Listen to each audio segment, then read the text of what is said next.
can't call yourself an actor until you've paid your dues. Really? And we believe that? Now this is imposter syndrome dressed up as wisdom. That voice in your head that says you haven't earned the right to be here yet, that you need more training, more credits, more years before you're allowed to call yourself an actor. Look, I started on camera at 60 years old. 0 connections, 0 formal training, smack in the middle of COVID, learning to self-tape in my spare bedroom.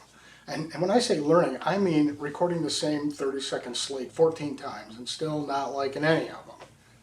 And that voice, well, it had a lot to say. You're too old to start this. Real actors train for this their whole lives. Who do you think you are? Here's the thing, I assumed that late starters like me had it worse, that younger actors who'd been doing this since college felt confident, secure, like they belonged. It turns out that's backwards. You want to know what the research actually says? Gen Z and millennials experience imposter syndrome at higher rates than people in their 40s, 50s, and 60s. One study found 66% of Gen Z reported imposter feelings, compared to only 25% of people in their 60s. The people you think have it all figured out, well, they're more likely to feel like frauds than you are. Your brain doesn't care about that research, though. It builds a case against you. I didn't go to acting school. I started too late to be taken seriously. Everyone else has decades of experience. I mean, it's compelling stuff, right? But here's what your brain conveniently ignores. Morgan Freeman didn't hit it big until 50. Samuel L. Jackson was 46 when he became Jules in Pulp Fiction. Alan Rickman landed Hans Gruber at 42, and Judi Dench won her first Oscar at 61. None of them had proper timelines. All of them had plenty of reasons to feel like frauds. Here's what you don't think about when you're busy feeling like an imposter. You have something younger actors are desperately trying to fake. Life. You've raised kids, buried parents, changed careers, survived losses, picked yourself back up. You know what grief actually feels like? You know what a long marriage looks like from the inside. When casting needs someone who can play a worn-out parent, a tired executive, a grieving spouse, who are they going to believe?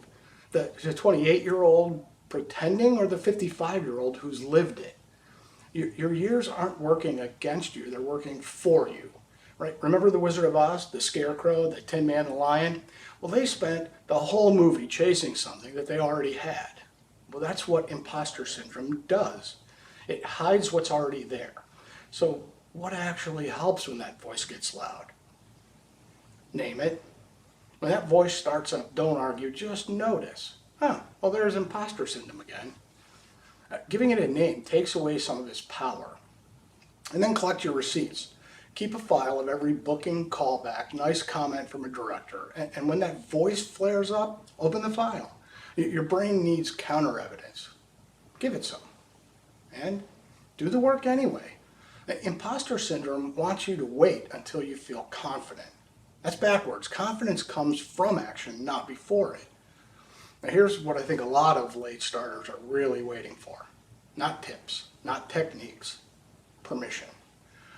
Permission to call yourself an actor, even though you started at 47.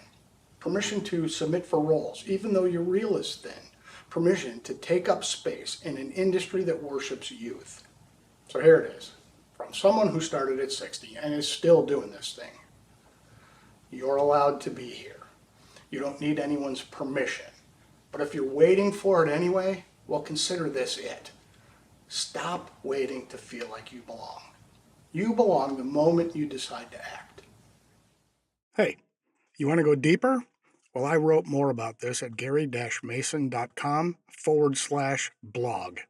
The link is in the description. New myths busted every week. Hit subscribe, and I'll see you in the next one.